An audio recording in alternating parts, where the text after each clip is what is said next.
jadi mahasiswa masa sih kita cuma mau diem-diem di kampus aja gitu. Waktu awal kita submit di tingkat fakultas, di tingkat univ, kita itu pasti menggebu-gebu di situ.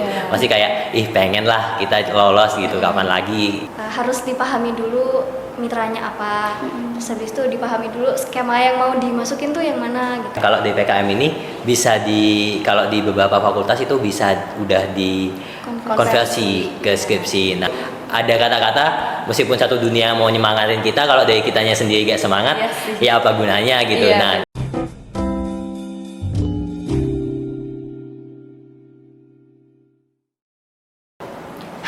Greeners, dimanapun kalian berada, kenalin aku Diajeng sebagai host pada podcast kali ini. Dan kembali lagi dengan kami pada podcast ACDM Real Talk for Real Life. Pada podcast kali ini yang bertemakan Champions Mindset, membangun prestasi dari ide hingga menembus PIMNAS. Nah, pada kali ini aku gak sendiri nih. Aku ditemani oleh narasumber-narasumber keren dan juga hebat. Nah, boleh kenalan dulu dong kakak-kakak. Silakan. Oke, kenalin, nama aku Muhammad Afliza Radiansyah, biasa dipanggil Afli. Aku dari Agribisnis angkatan 22. Halo, nama aku Bella Indria Yunita, aku biasa dipanggil Bella. Aku dari Proteksi Tanaman angkatan 22. Oke, dan Mas Rafli dan juga Mbak Bella ya. Nah, dari teman-teman sendiri nih, kita kan udah tahu namanya. Kalau boleh tahu gimana nih perasaannya? Ini kan perwakilan dari PIMNAS ya, Universitas Jember nih pada tahun ini. Boleh tahu dong perasaannya ketika berhasil melewati tahapan-tahapan PIMNAS gitu. Oke, siapa dulu nih? Bella mungkin. Aku dulu. Pertama perasaannya pasti senang sih, senang tuh udah paling umum lah rasanya gitu.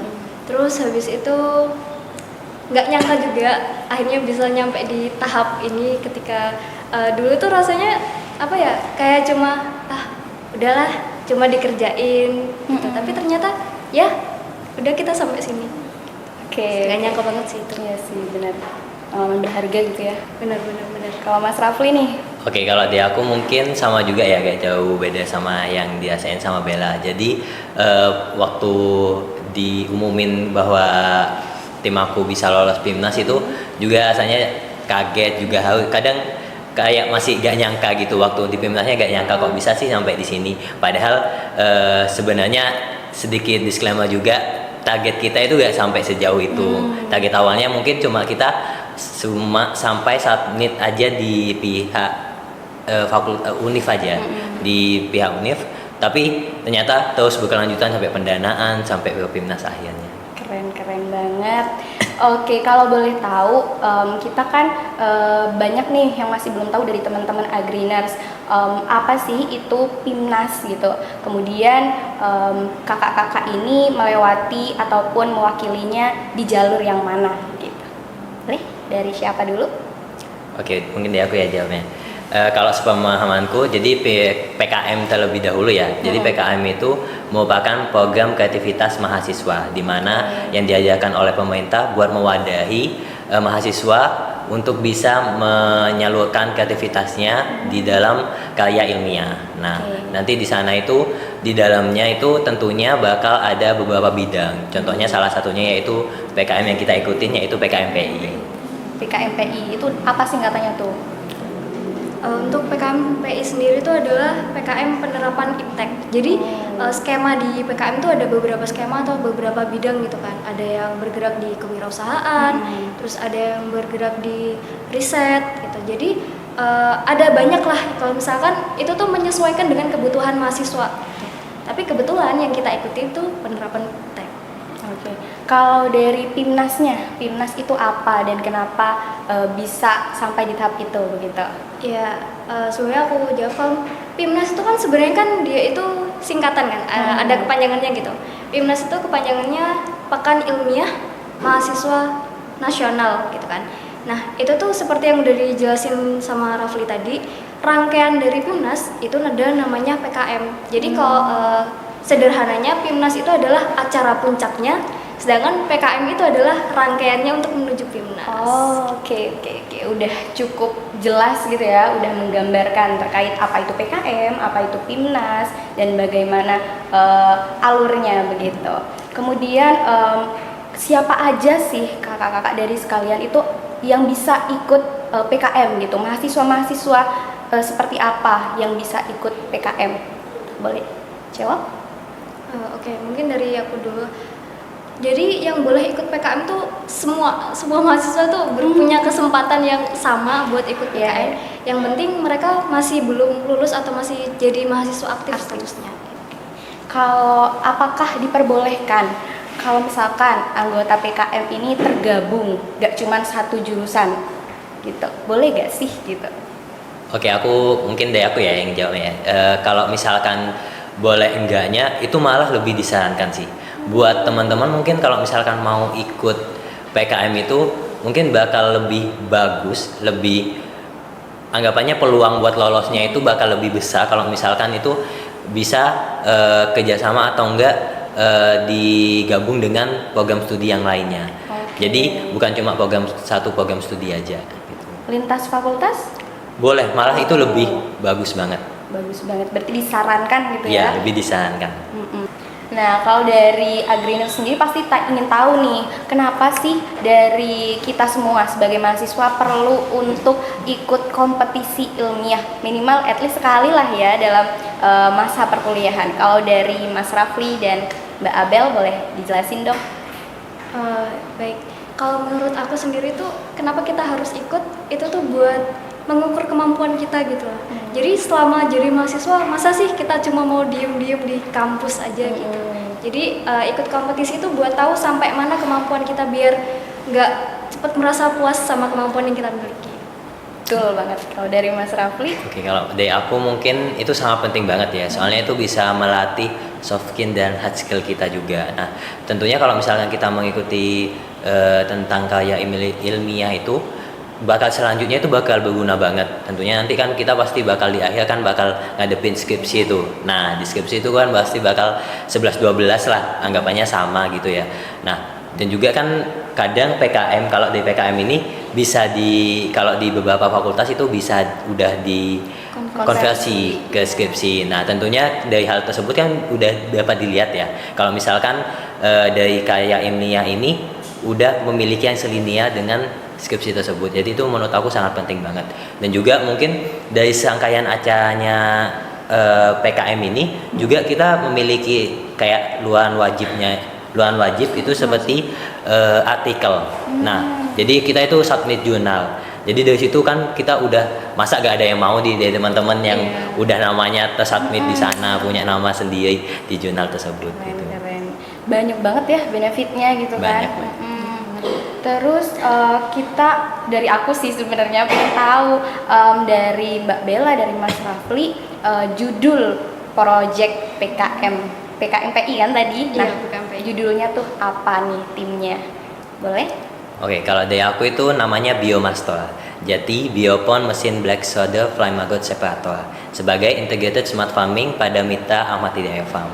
Oh, berat gitu ya pas denger itu udah kayak, aduh, keren banget gitu. Kalau dari Mbak Bella nih? Kalau dari PKM aku tuh judulnya Monosenic Culture Bioreactor sebagai teknologi perbanyakan nematoda entomopatogen untuk meningkatkan produksi beras organik di CV Tanijaya Organik Jember. Oh, beras organik gitu. Iya, betul. Oke. Kalau ini kan dari judulnya aja udah keren gitu, udah kelihatan sulit gitu. Kenapa tertarik untuk mengambil ide PKMPI itu nih dari Mbak Bella dulu? Baik, kalau dari aku sendiri tuh pertama kita tuh ketemu mitranya dulu. Jadi kita ketemu mitra terus diskusi terkait permasalahan yang dimiliki mitra itu apa gitu. Dan perlu digarisbawahi kalau misalkan mitra kami itu kan CV kan, otomatis dia itu adalah mitra yang profit. Nah, terus kita tuh juga kepikiran bisa nggak ya ikut karya ilmiah atau sesuatu yang berbau ilmiah dengan ini gitu. Dan jawabannya adalah PKM gitu. Terus kalau misalkan di lorong lepas itu mau dimasukin ke scam yang mana? Kayak yang tadi aku bilang kalau misalkan PKM itu ada beberapa scam, itu tuh masuknya di penerapan iptek karena yang harus banget ketentuannya di penerapan iptek itu mitranya harus mitra profit. Oke. Berarti awalnya tanpa disengaja atau gimana ke mitra itu, habis itu baru kepikiran untuk dilanjutkan ke PKM gitu ya Mbak? Iya, kalau dari aku sih, jadi kita kan berlima kan, satu anggota, satu tim itu berlima. Terus kebetulan di salah satu anggota kami tuh ada yang magang di sana, gitu. Karena magang di sana, terus juga apa ya? Belakangan ini kan gaya hidup sehat itu kan marak banget, apalagi di kalangan mahasiswa, di kalangan remaja. Semua orang tuh udah mulai sadar betapa pentingnya gaya hidup sehat gitu kan.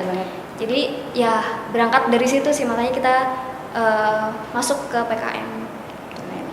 Kalau dari Mas Rafli nih? Kalau dari aku gak jauh beda, juga kan bidangnya sama ya, sama di PKMPI. Jadi aku itu sama juga, satu kelompok itu 5 orang, jadi 3-nya itu dari Angkatan 21. Nah, jadi dari Angkatan 21 ini dulunya pernah magang di Mitra Ahmad Hidayah Farm, di mana di sana itu kan mengembangin tentang peternakan maggot dan ayam. Nah, di sana tersebut kating-kating aku itu ngelihat kalau misalkan di sana itu masih ada permasalahan, di mana permasalahannya itu mereka masih menjalankan peternakan tersebut itu secara terpisah. Nah, jadi kita di sini itu melakukan gimana peternakannya itu bisa lebih efisien dan juga bisa menganut sistem integrated farming. Jadi saling berputar gitu. Jadi gak ada salah satu yang tersisa. Nah, makanya dari itu kita juga sambil waktu itu dari berangkat permasalahan kita ngelihat apa sih yang cocok dengan bidang yang ada di permasalahan ini, di bidang PKM-nya itu apa gitu. Nah, ternyata yang kita lihat itu dan juga kita dapat rekomendasi dari yang lainnya, itu kita masuk dalam PKMPI. Nah, setelah itu kita masuk di PKMPI tersebut. Kalau dari yang Mas Rafli barusan, integrated farming gitu ya, kendalanya nih atau tantangannya apa aja sih Mas selama proses PKMPI ini? Oke, mungkin kalau tantangan dari segi aku sendiri, dari tim aku ya, itu lebih ke kita kan nyiptain teknologi ya. Nah, sedangkan mungkin dari tim aku ini kesulitan dalam merakit dari teknologi tersebut. Nah, jadi kita membutuhkan pihak ketiga dari hal tersebut. Nah, dikarenakan tersebut mungkin itu hal paling tersulitnya sih dalam anggapannya kita kan anggap anak-anak agribisnis, anggapannya lebih kayak ya di kelas lah, kita kayak yang ngerjain nulis, kita kayak menghitung dan lain-lain. Nah, sedangkan itu kita harus lebih ke teknisnya. Mungkin situ sih tantangannya. Oke, berarti pakai pihak ketiga gitu. Nah, iya. Kalau dari Mbak Bella? Kalau dari aku sendiri kurang lebih sama kayak punya Rafli, karena balik lagi kita berlima, tapi semuanya itu dari Fakultas Pertanian. Sedangkan yang mau kita bawa itu adalah alat yang eksak banget gitu. Jadi mau nggak mau kita tuh harus ke orang yang ngerti tentang alat itu gitu kan. Tapi buat konsep dasar, mekanisme kerja, desain itu semuanya dari kita gitu. Cuma kan kita tetap harus belajar gimana ini rangkaiannya gimananya tuh kita harus tetap belajar gitu kan. Terus juga paling kayak hal-hal dasar sih, karena aku kan perbanyakan nematoda entomopatogen. Jadi kita harus isolasi nematodanya dulu, nyari dulu gitu, terus perbanyakan baru bisa dipakai. Kerasa banget ya perjuangannya gitu. Kalau dari aku, tapi ini teman-teman, kita tuh jadi pengen tahu lebih mendalam gitu ya, kok bisa sih punya pemikiran atau ide-ide yang kayak gitu. Ternyata berawal dari tadi magang, ada yang magang, terus juga tantangannya mulai dari karena memang backgroundnya berbeda, jadi untuk membuat teknis mekanisme dari teknologinya membutuhkan pihak ketiga atau orang yang ahli di bidangnya gitu. Kalau dari Mbak Bella lagi nih, bisa gak sih kasih tips kepada aku, kepada teman-teman agriners di rumah dalam penyusunan PKMPI untuk bisa sampai ke jenjang PIMNAS gitu? Iya, mungkin yang pertama harus dipahami dulu mitranya apa, terus habis itu dipahami dulu skema yang mau dimasukin tuh yang mana gitu. Terus kalau misalkan udah fix nih, aku mau ambil penerapan iptek kayak yang punya aku sama Rafli. Nah itu kan nanti kita bakal dapat buku panduan atau buku pedoman. Nah itu tuh benar-benar dipahami banget. Karena selama aku ikut rangkaian dari PKM sampai PIMNAS, aku ngerasa kalau misalkan ketentuan itu tuh straight banget. Jadi nggak bisa memang kita tuh harus ikut aturan gitu, nggak bisa kayak inilah dikit orang cuma gini doang. Maksudnya nyepelein tuh haram Betul banget ya? kayaknya Oh, gitu. Oke. Kalau dari Mas Rafli?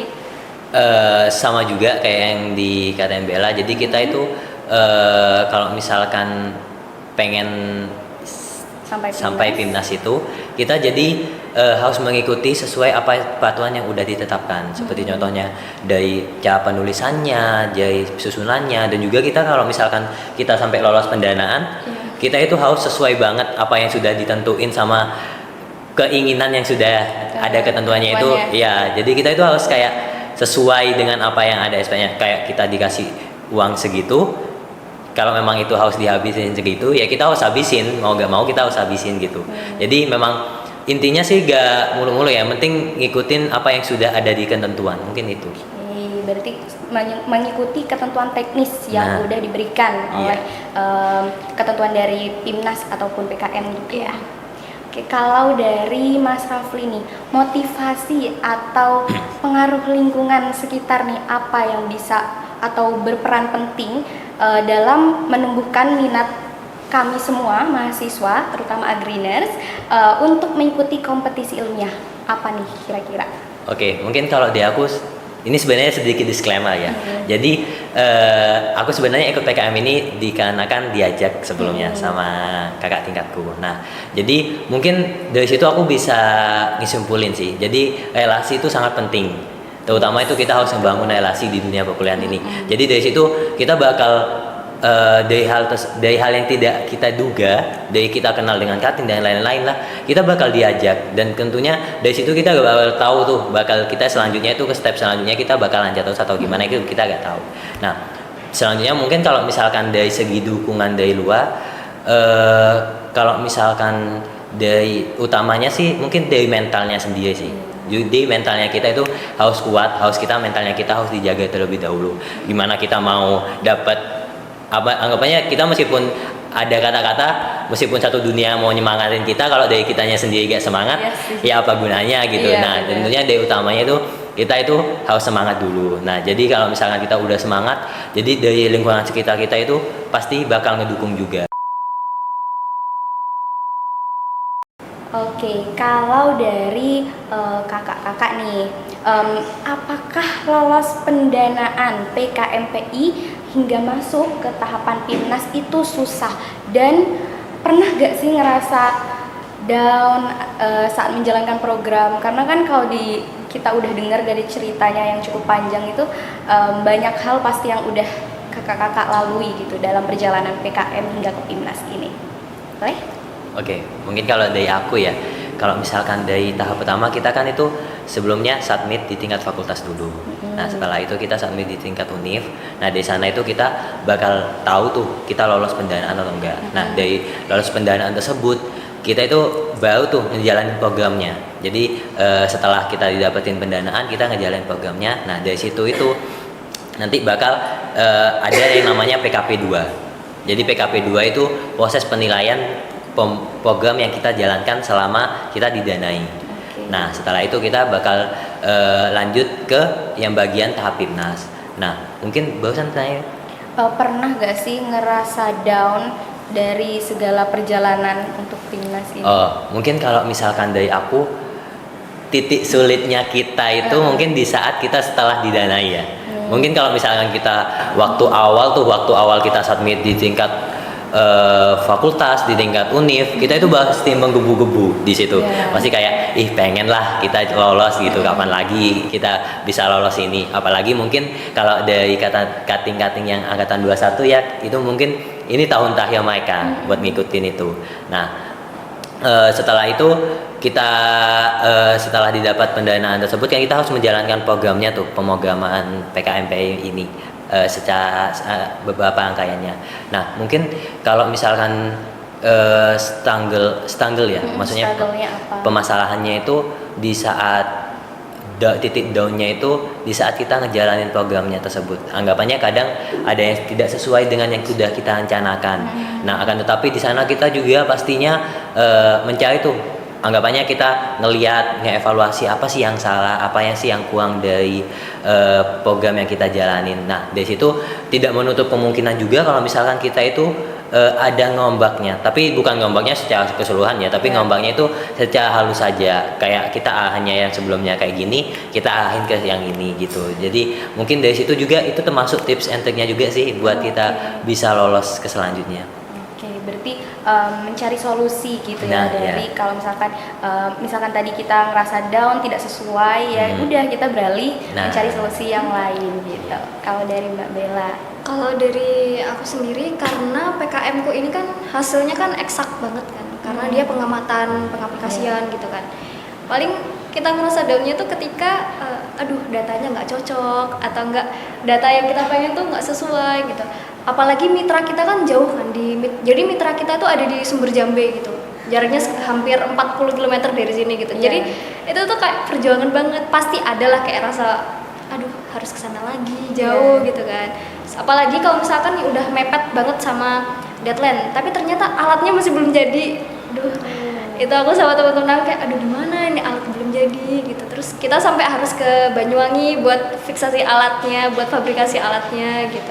Tapi ya balik lagi, kalau misalkan kalau aku sama teman-teman aku menanggapi permasalahan tersebut ya, jadi misalkan nih kita ada masalah, kita langsung ngobrol antara kita berlima sama dosen pendamping gitu. Jadi menurut aku yang penting ketika kita ada di titik down pas waktu ngerjain program itu adalah komunikasi. Jadi apalagi komunikasi antar tim juga antar dosennya juga gitu. Jadi dosen pendamping itu tuh ada buat ngedampingin kita. Bukan cuma ada nih dosen pendamping, bukan cuma gitu. Perannya beliau tuh besar banget buat tim aku sih.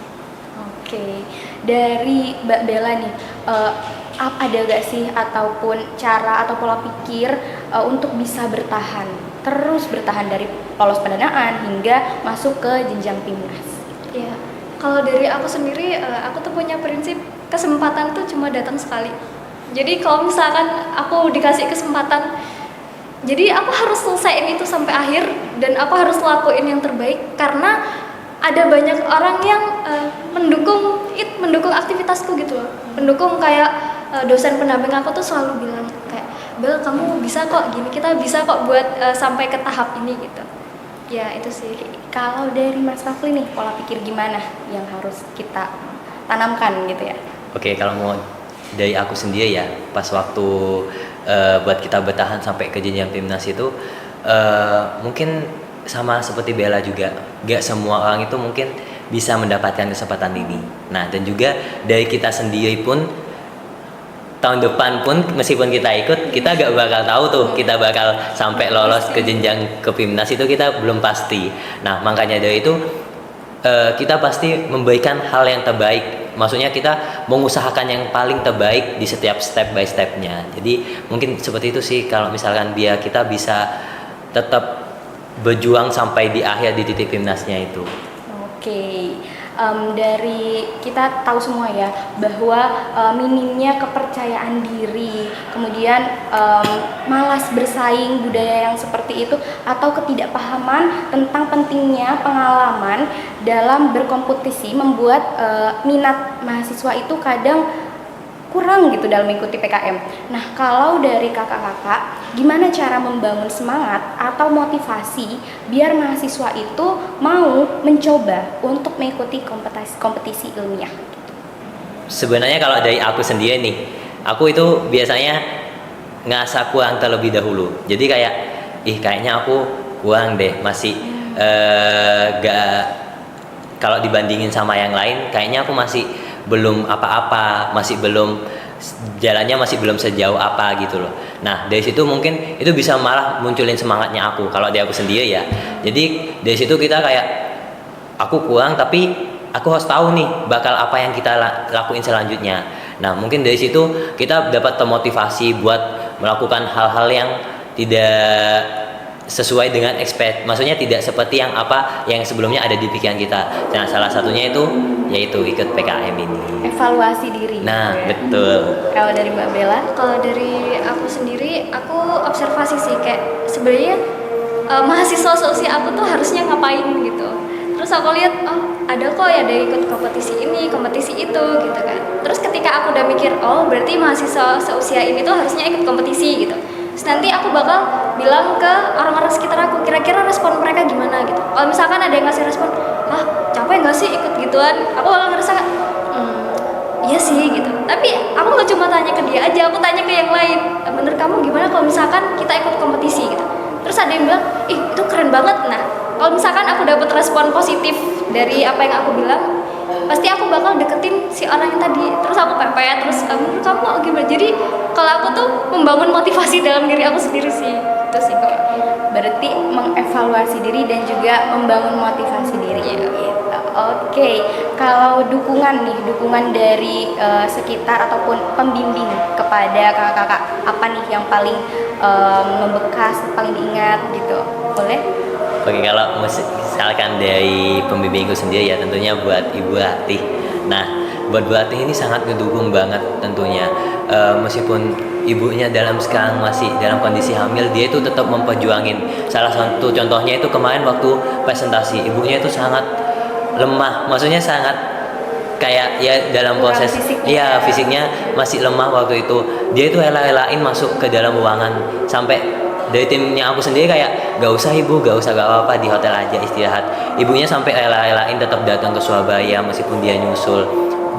Mungkin kalau dari aku itu merupakan hal yang perjuangan yang dari pembimbingku yang sangat luar biasa sih. Dan cuma tidak hanya itu, masih banyak juga perjuangan yang dilakukan oleh beliau terhadap tim aku itu yang sangat gak bisa disampaikan melalui kata-kata gitu loh.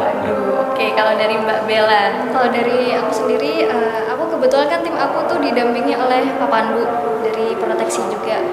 Yang paling aku ingat dari beliau tuh nggak pernah bilang nggak bisa gitu.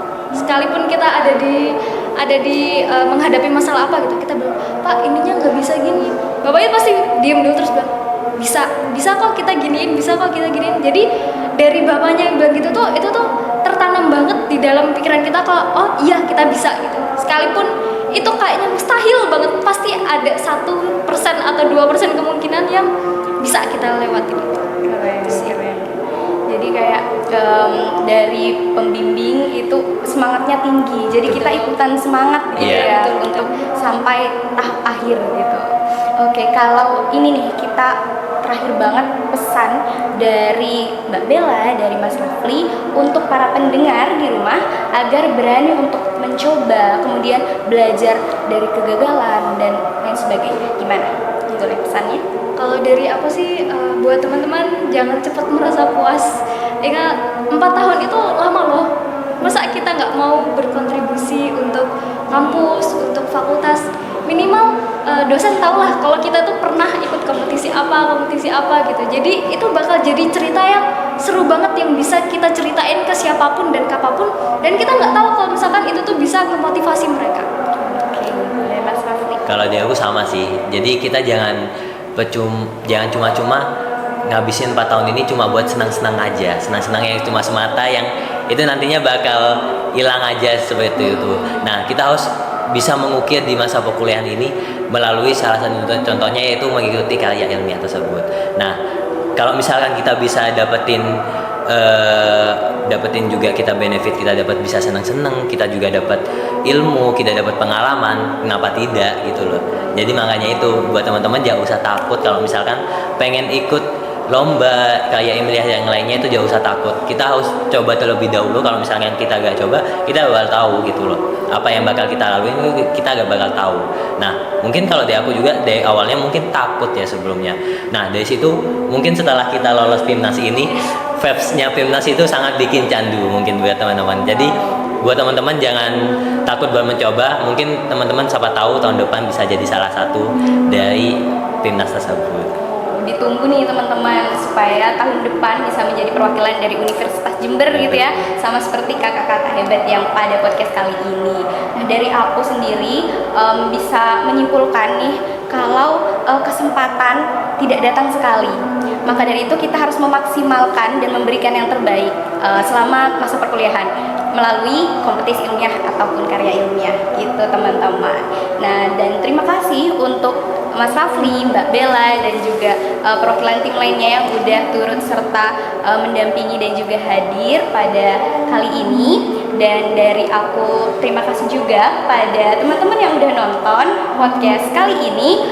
Jangan lupa untuk terus pantengin podcast kami dan jangan lupa untuk follow atau subscribe Instagram, YouTube dan juga TikTok kami ya. See you.